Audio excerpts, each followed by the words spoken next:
Today I'll share with you guys how I brought my own wedding to a screeching halt when I read my vows. My fiancé and I met in a group setting through co-workers. One of our friends was a man named David. He was my best friend, so it was really nice that he got along with the girl I started dating and eventually proposed to. He quickly agreed to be my best man at the wedding. When my fiancé found out, she was really happy and said it would be perfect. I suspected her giddiness a little bit, but not enough to ask about it. She was friends with him too after all. Well, fast forward to the week before our wedding. My soon-to-be bride was really excited and had been on her phone a lot. I assumed it was all wedding-related planning because she'd be on her phone and stop me in my tracks to ask what I prefer between the two choices.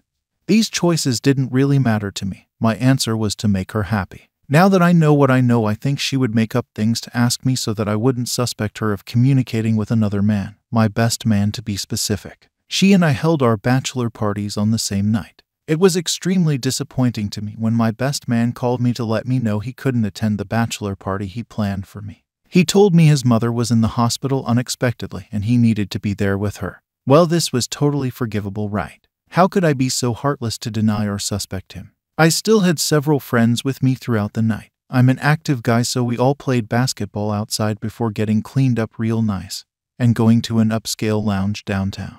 I felt like royalty, and I hoped my fiancé was feeling the same way. We were actually already living together at this point, but we agreed to abstain from sex the month before the wedding. I had no idea how difficult that was going to be. We took turns each night sleeping on the pull-out bed in the living room.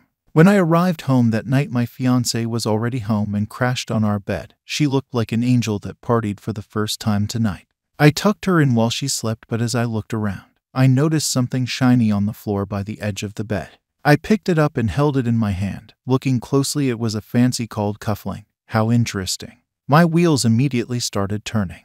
My woman did not own any cufflinks, and I only owned one pair that did not look like this one. That could mean another man was in our bedroom. I started impulsively rubbing my face, head, and neck. This was stressful. Just then my fiancé's phone went off. It was set to vibrate only, but I could hear it on the nightstand while she slept. I stood beside her and read her messages. The string that stood out to me was the one with my best man. The most recent text was from him 4 hours earlier at 9 p.m. As I scrolled up, I realized she invited him to her bachelorette party, even though that wasn't normally how these things worked. Further up was much worse. She told him that tonight was going to be their night because the next day she would belong to me. He asked her if he'd ever be able to have her again. She said if he tempted her too much, he might get away with it. Messages from months ago showed how their conversation went from strictly friends to flirty.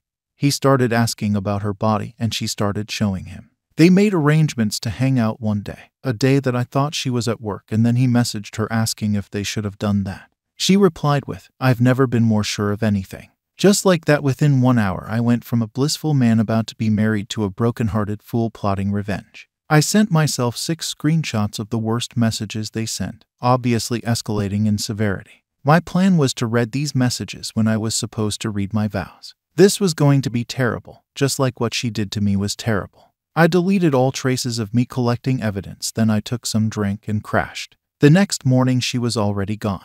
She left me an old-fashioned handwritten note that said she left early to get her hair and makeup done. Imagine getting all dressed up only for someone to announce that you're a cheater in front of all your friends and family. What a great day. At this point I was only bitter. I didn't miss her or want her to be sorry. I was ready to dump her because I couldn't believe how much she let me love her. She was my only one and I was one of 2. I got dressed really nicely. I smelled wonderful and my hair was never so on point. A part of me felt like it was for nothing, but I convinced myself it was worth it.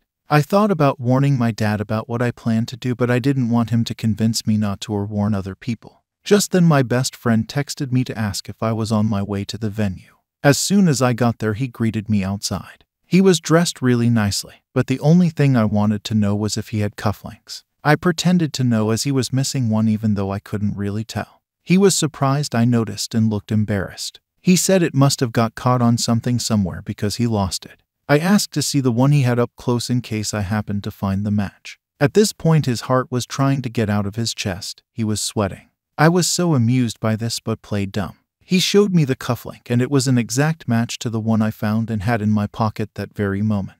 I looked up at him very seriously for a few agonizing seconds. I was trying to stop myself from screaming or punching him. He could see it and asked me if I was okay. I snapped myself out of it and plastered on a fake smile. I told him of course I was okay, I was getting married today. I slapped him so hard on the back that it made him jump. I just walked into the venue. After the mind-numbing mingling and grand procession, I realized I never wanted to have a traditional wedding ever again. It all seemed so stupid and meaningless. That's when my would-be wife walked down the aisle. She was as beautiful as ever, and all the memories of how we met and how long we've been together poured into my head. It was extremely unfair, and I sobbed. People around me seemed to notice that I wasn't happy crying. I was devastated. I barely controlled my sobs until the point where the celebrant asked me if I'd like to read my vows. This was it. I started reading messages between James and my fiancé. I mentioned the date and time of each one. It was just odd at first for everyone to be waiting patiently for me to get to the point, but then as they listened I started to read messages that were flirty and not something either of them would be proud of. They started to shift uncomfortably and looked around, noticing that everyone in the building was staring at them. My bride asked me what I was doing and what I was reading. After another text she told me to stop. Then I read the really inappropriate messages. Him telling her he needed to bury himself inside her again and her telling him to come over because I left the house. By now everyone was talking amongst themselves and my fiancé was trying to grab my phone from me. My best man suddenly walked out, but he was followed by 5 of my groomsmen. As she tried to grab my phone I shouted that I had pictures and videos they'd send each other if anyone wanted to see them. That's when people started getting up and leaving.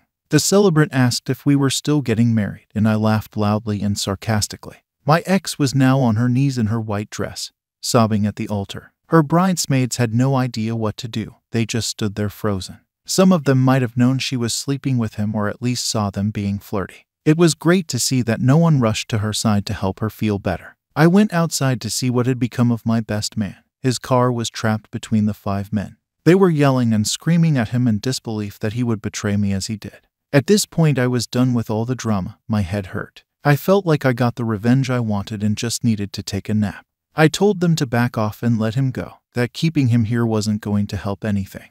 Just as they backed off, my would-be bride came running out of the venue. She was being chased by her bridesmaids as they shunned her, calling her a terrible person. She ran behind the best man's car for about 10 yards before he saw her in the mirror and stopped. She got in and they left. I turned around and saw a majority of our wedding guests watching what just happened. Many of them walked up to me and offered me hugs and words of advice. It was weird. It was like I was suddenly in a grief counseling session with a mixture of our family and friends. Well, they weren't her friends anymore. Neither of them received support or contact from the people they once relied on and knew so well. They moved out of state together but only lived together for 1 year. After that, my ex moved back in with her disappointed and criticizing parents. What a gigantic waste of time. She tried to ask me out again after all this and I called her crazy. I still haven't heard from my best friend, but that's fine. I couldn't be friends with him anymore anyway. My friends and family never let me give up hope or get too depressed. I haven't started dating again, but I know a good girl I'm going to ask out.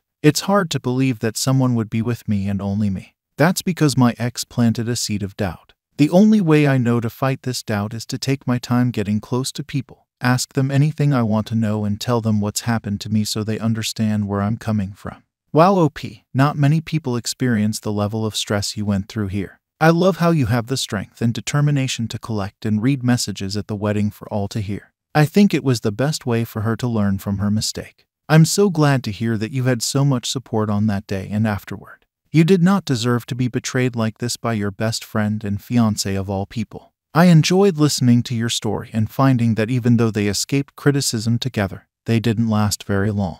That had to add another sting of guilt to each of them. I think at that point they definitely realized they screwed up their own lives too, not just everyone they held dear. It sounds like you know how to keep moving forward. Thank you so much for sharing this with us, OP. We appreciate you and your resilient emotional recovery. Thank you all for taking the time to listen to today's story. If you enjoyed listening, please feel free to like and subscribe if you haven't already. Also comment below with your thoughts on what happened. Take care, you all.